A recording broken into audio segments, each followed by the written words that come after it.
O sexto sentido, imaginação criadora. A realidade do sexto sentido tem sido estabelecida razoavelmente. O sexto sentido é a imaginação criadora. A faculdade da imaginação criadora não é usada pela maioria das pessoas durante a vida toda, e se usada, geralmente é por mero acidente. É relativamente pequeno o número de pessoas que usa, deliberadamente e com propósito premeditado, a faculdade da imaginação criadora. Os que usam essa faculdade voluntariamente com compreensão perfeita de suas funções são gênios. A faculdade da imaginação criadora é o elo direto entre a mente finita do homem e a inteligência infinita.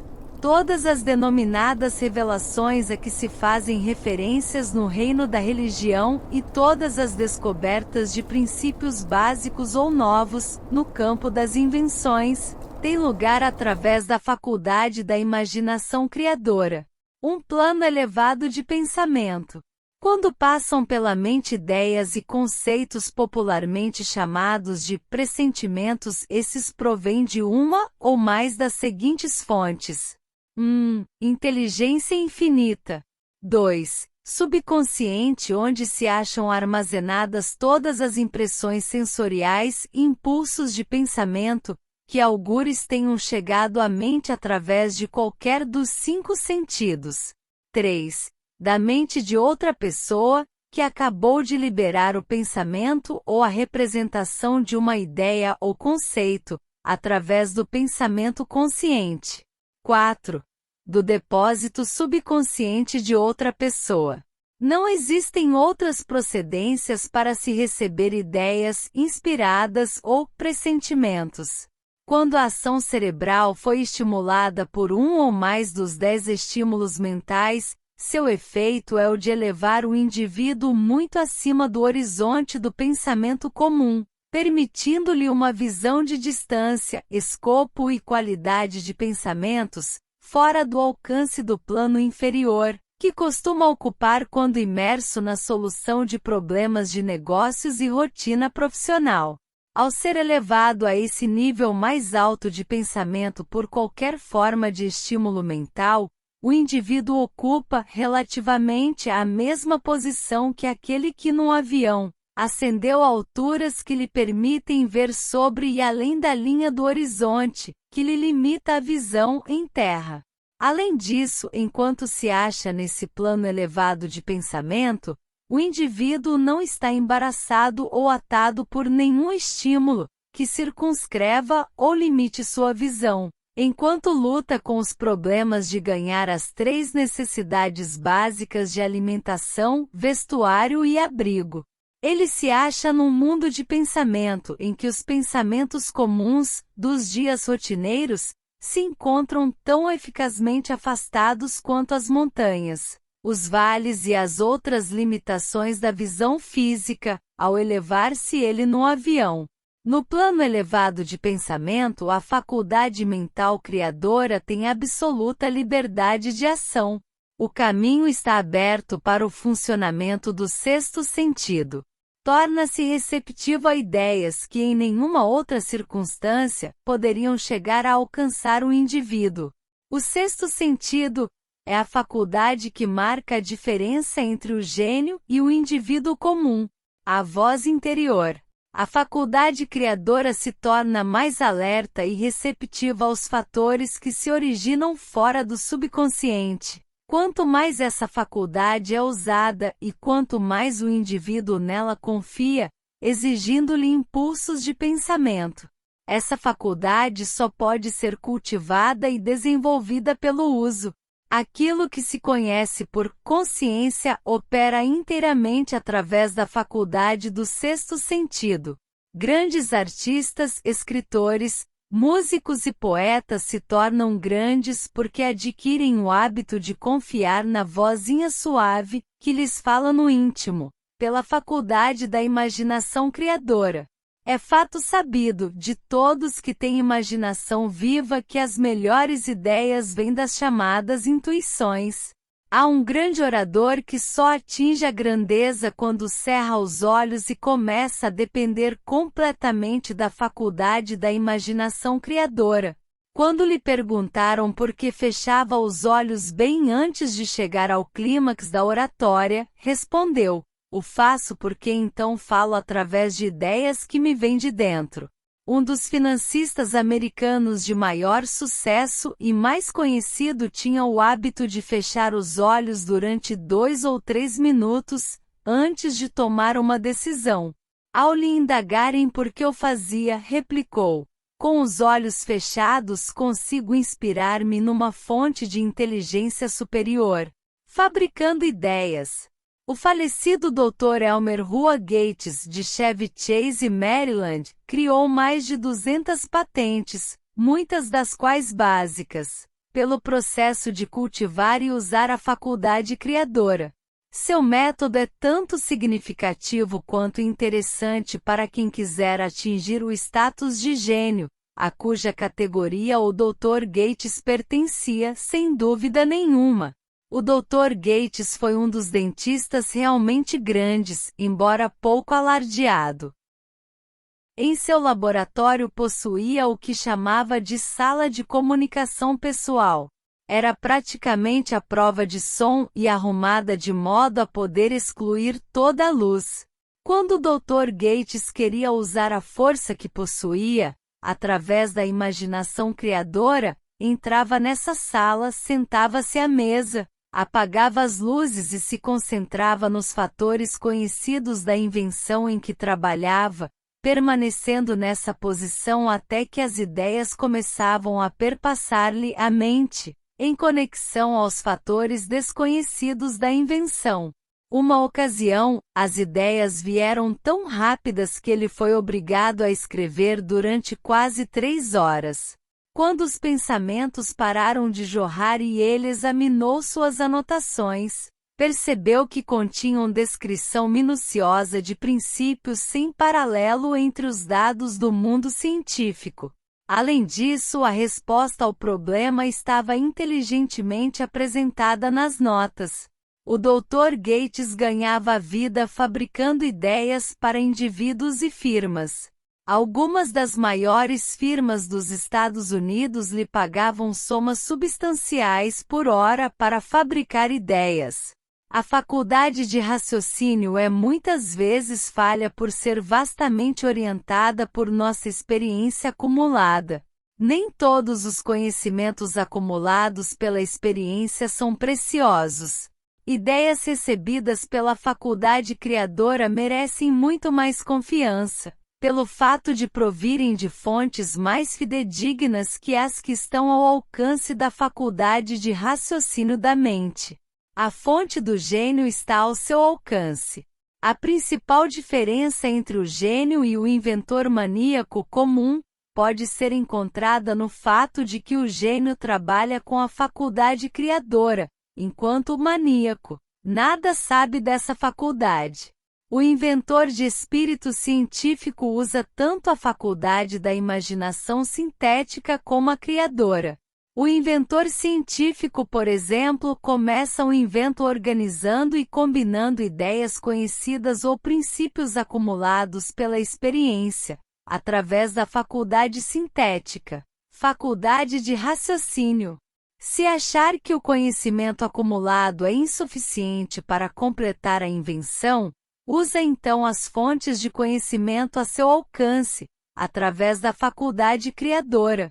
O método que usa para isso varia de acordo com o indivíduo, mas a essência do processo é essa.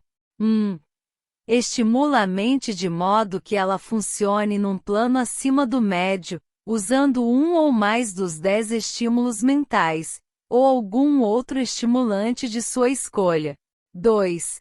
Concentra-se nos fatos conhecidos, a parte terminada do invento e cria mentalmente um quadro perfeito de fatores desconhecidos, a parte não completada, do invento. Conserva o quadro em mente até ser absorvido pelo subconsciente, depois descansa, eliminando todo o pensamento e aguarda que a resposta perpasse em sua mente. Às vezes, os resultados são tanto definidos como imediatos. Outras vezes, os resultados são negativos, dependendo do estado de desenvolvimento do sexto sentido ou faculdade criadora. Edison experimentou mais de 10.000 combinações diferentes de ideias, através da faculdade sintética de sua imaginação, antes de sintonizar, através da faculdade criadora e obteve a solução, que aperfeiçoou a lâmpada incandescente. Teve experiência semelhante quando criou o fonógrafo. Há evidência suficiente digna de confiança de que a faculdade criadora da imaginação existe. Essa evidência pode ser obtida pela análise precisa de homens que se tornaram líderes, nas respectivas profissões, sem ter tido instrução extensa. Lincoln foi exemplo notável de grande líder, que alcançou grandeza pela descoberta e uso da faculdade da imaginação criadora. Descobriu e começou a usar essa faculdade, como resultado do estímulo amoroso que sentiu, ao conhecer Rutledge, afirmação do mais alto significado, em conexão com o estudo da fonte do gênio, energia sexual transmutada. As páginas da história estão repletas dos feitos de grandes líderes, cujas realizações podem ser diretamente relacionadas à influência de mulheres, que despertaram as faculdades mentais criadoras pelo estímulo do desejo sexual. Napoleão Bonaparte foi um deles. Quando inspirado por Josefina, sua primeira mulher, ele era irresistível e invencível. Quando o bom senso, ou a faculdade de raciocínio, o induziram a pôr Josefina de lado, começou o declínio. A derrota e a ilha de Santa Helena não estavam muito distantes. Se o permitisse o bom gosto, poderíamos mencionar facilmente dezenas de homens conhecidos pelo povo americano, que alcançaram grandes alturas, em matéria de realizações, sob a influência estimulante das esposas, destruindo-se quando dinheiro e poder lhes subiam à cabeça e abandonavam a antiga esposa por uma nova. Napoleão não foi o único homem a descobrir que a influência sexual de fonte certa é mais poderosa que qualquer substituto de conveniência, que possa ser criado pela simples razão. A mente humana responde ao estímulo. Entre os maiores, os mais poderosos estímulos está o impulso sexual. Quando dominada e transmutada, essa força arrasadora é capaz de elevar os homens à esfera mais alta do pensamento, que lhes possibilita vencer as fontes de preocupações e aborrecimentos triviais, que lhes cobrem o caminho no plano inferior. Com o propósito de refrescar a memória, em relação aos fatos conhecidos através das biografias de certos homens, apresentamos aqui os nomes de homens de realizações notáveis, todos eles de natureza sexual desenvolvida. O gênio que possuíam, sem dúvida, tinha origem na transmutação da energia sexual.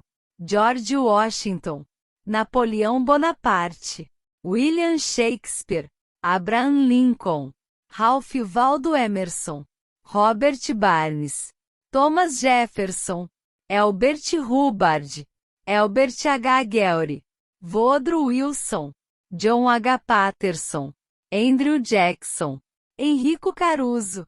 Seu próprio conhecimento de biografias possibilitar-lhe-á acrescentar outros à lista. Encontre, se for capaz, um único homem em toda a história da civilização, que alcançou sucesso notável em qualquer profissão, e que não tenha sido impulsionado por uma natureza sexual bem desenvolvida. Se não quiser depender de biografias de homens não mais vivos, faça um inventário dos que você sabe serem de grandes realizações, procurando achar um entre eles que não seja sexualmente bem dotado. Energia sexual é a energia criadora de todos os gênios. Nunca houve nem haverá jamais grande líder, construtor ou artista, a quem falte a força propulsora do sexo. Certamente ninguém interpretará errado essas afirmações, entendendo que todos os sexualmente fortes sejam gênios. O homem só atinge o status de gênio quando se estimular a mente de modo a reunir as forças a seu dispor, pela faculdade criadora da imaginação. O principal entre os estímulos capazes de produzir esse avanço é a energia sexual. A simples posse de energia não é suficiente para produzir o gênio. A energia deve ser transmutada de desejo de contato físico em outra forma de desejo e ação, antes de elevar alguém à capacidade de gênio. Longe de se tornarem gênios pelo grande desejo sexual, a maioria dos homens se degrada, por incompreensão e uso errado dessa grande força, ao status dos animais inferiores. Perde-se muita energia sexual. Descobri pela análise de mais de 25.000 pessoas que os homens que alcançam sucesso de maneira notável, raramente o conseguem antes dos 40 anos e, com mais frequência, só acertam o passo verdadeiramente depois de passarem dos 50. Esse fato causou tanto assombro que me induziu ao seu estudo com o maior cuidado. O estudo revelou o fato de que a razão principal do sucesso dos homens não começar antes dos 40 a 50 anos é a tendência que manifestam em dissipar as energias, por excessos na expressão física da emoção sexual. A maioria dos homens nunca aprende que o impulso sexual tem outras possibilidades que transcendem muito, em importância, o da simples expressão física. A maioria dos que fazem tal descoberta, fazem-no depois de ter perdido muitos anos, num período em que a energia sexual está no auge, antes da idade de 45 a 50. A isso se seguem geralmente realizações dignas de nota. As vidas de homens até os 40 anos e às vezes bem além disso, refletem a contínua dissipação de energias que poderiam ter sido canalizadas, com muito maior proveito em outros setores. As emoções melhores e mais poderosas são, impensadamente dissipadas aos quatro ventos. Desse hábito masculino nasceu a expressão, dissipar-se numa vida de desatinos. O desejo de expressão sexual é, sem dúvida, a mais forte e mais compulsória das emoções humanas. Por essa mesma razão, o desejo, quando controlado e transmutado em ação, que não seja a da expressão física, pode levar até grandes realizações. A natureza fornece grandes estimulantes. Não faltam à história exemplos de homens que atingiram o status de gênios, como resultado dos usos de estimulantes artificiais da mente em forma de álcool e narcóticos. Edgar Allan Poe escreveu O Corvo sob a influência do álcool, sonhando sonhos que nenhum mortal ousou sonhar antes. James Viscount Riley também escreveu suas melhores obras, enquanto sob a influência do álcool. Talvez foi assim que ele viu o entremear ordenado do real e do sonho, o moinho sobre o rio e a névoa sobre a correnteza. Robert Barnes escrevia melhor quando intoxicado. Pelos velhos tempos, minha querida, tomaremos ainda um gole de bondade pelos velhos tempos. Que seja lembrado, porém, quantos desses homens acabaram se destruindo no fim. A natureza preparou suas próprias poções com as quais os homens podem, com segurança, estimular a mente, de modo a captar belos e raros pensamentos, vindos de ninguém sabe donde. Não se encontrou jamais substituto para os estimulantes naturais.